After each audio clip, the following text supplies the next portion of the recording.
นี่กระเป๋าทุกคนออกมาจากบ้านอ่องทุกคนเลย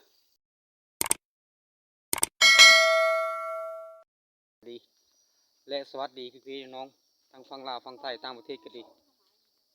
วันนี้จะมีอย่างไรทุกคนเลย15ทุกคนเข้าป่าเข้าดงไปหายไปโซนกันทุกคนเลยถือว่าเป็นเราไม่ได้ไปโซนทุกคนเลยไปคู่มือแต่ไปถ่ายคลิปทุกคนเห็นทุกคนเลยอย่าลืมทุกคนคนกระส้มก็จะลืมเพ่งกันคือเก่าอย่าทิ้งอย่าป้าอย่าละอย่าไล่ทุกคนเลยถ้าผิดพลาดประการใดก็ขอโทษขออภัยบ่ถ้าไปถ้าพายมันนี่ดีกว่าไปนำภรรยาคือเก่าทุกคนเลยถือว่าไปหายไปโซนเก็บภาพบรรยากาศเล็กๆน้อยๆตามเส้นทางทุกคนเลยคนเลยตอนนี้ก็มืดแล้วนึงมืดเมฆทุกคนเลยเฟื้อมันนี้บอลาย5ทุกคนเลยตัดภาพไปให้ไปโซนทุกคนนะ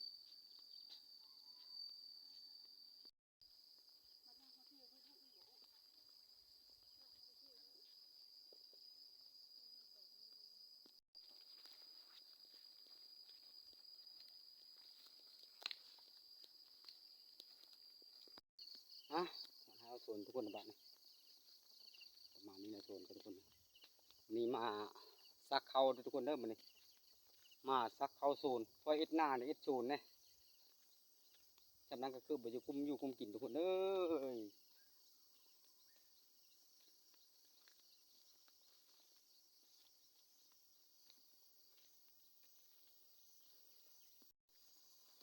อ่องทุกคนเลยอ่องนักนะอ่องกระเป๋าเนี่ยนี่กระเป๋าทุกคนออกมาจากบ้านเป่าเข้าทุกคนเลยประมาณนี้นะบอนที่พักที่อาศัยกับประมาณนี้ทุกคนเลยมีแต่กระเบื้องจะเป็นแล้วก็ทักคนประมาณนี้นะมาให้มาโซนบ้านนี้ก็มาซักโซนทุกคนบ้านนี้ประมาณนี้นะบ้านนี้นะซักโซนทุกคนเลย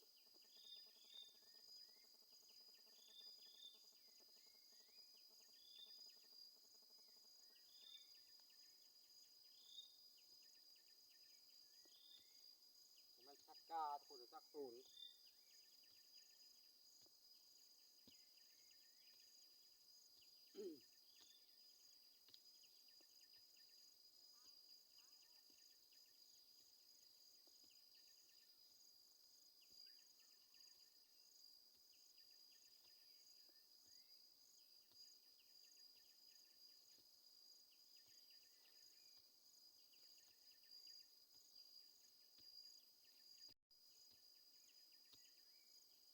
ประมาณนี้ทุกคนในวิธีใช้โซนซักโซนทั้งอย่างกันนะคือเวลาคนคือที่หูทุกคนหูที่เคยให้โซน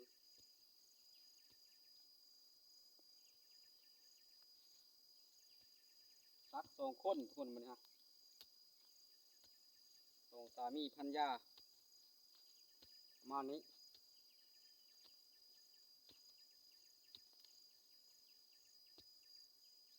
แดดทุกคนมันฮะแดดแห้ง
แดดทุกคนเอ้ย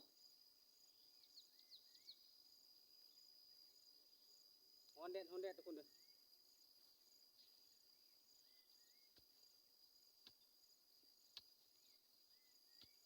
วินกาก่อนล่ะแดดแห้ง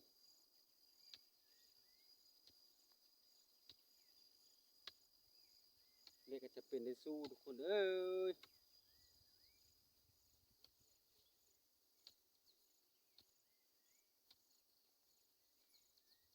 ระยะพอเข้าต้นหอมล่ะแดดแห้งไอ้ไข่ก็มีลมหน่อยนึงประมาณนี้ทุกคนเด้อ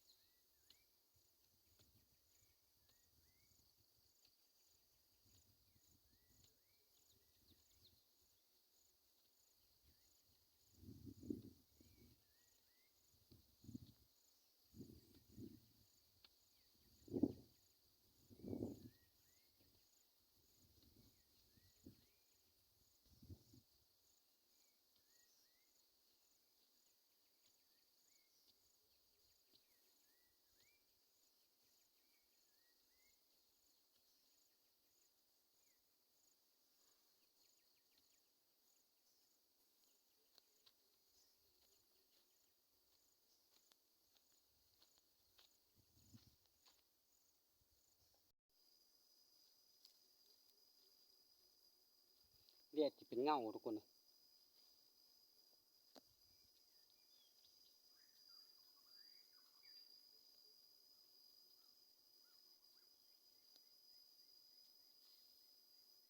กาประมาณนี้ทุกคนเลยวิธีใส่กากันวิธีใส่ข้าวโซนกันดินค่อยไถทุกคนเลย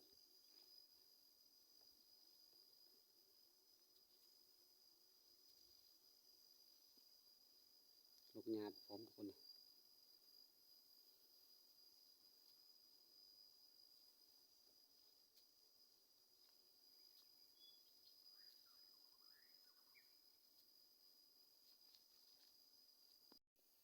ทุกคนเลยการซักลงจังอย่างประมาณนี้ทุกคนเลย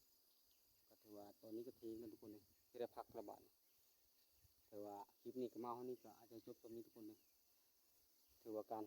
มาหายมาโซนก็มาซักโซนนี้นะทุกคนเลยบ่ทันได้สำเร็จแต่พักง่ายก่อนประมาณนี้เขาส้มแล้วก็อย่าลืมทุกคนทักแพงกันก็จะขึ้นอย่าพลาดอย่าละทุกคนเลยผิดพลาดประการใดขอโทษขออภัยทุกคนเลยอย่าถืออย่าว่าอย่าซ่าอย่างทุกคนเลยเจอกันคลิปหน้าทุกคนเลยคลิปนี้ก็จบสำนี้ทุกคนเลย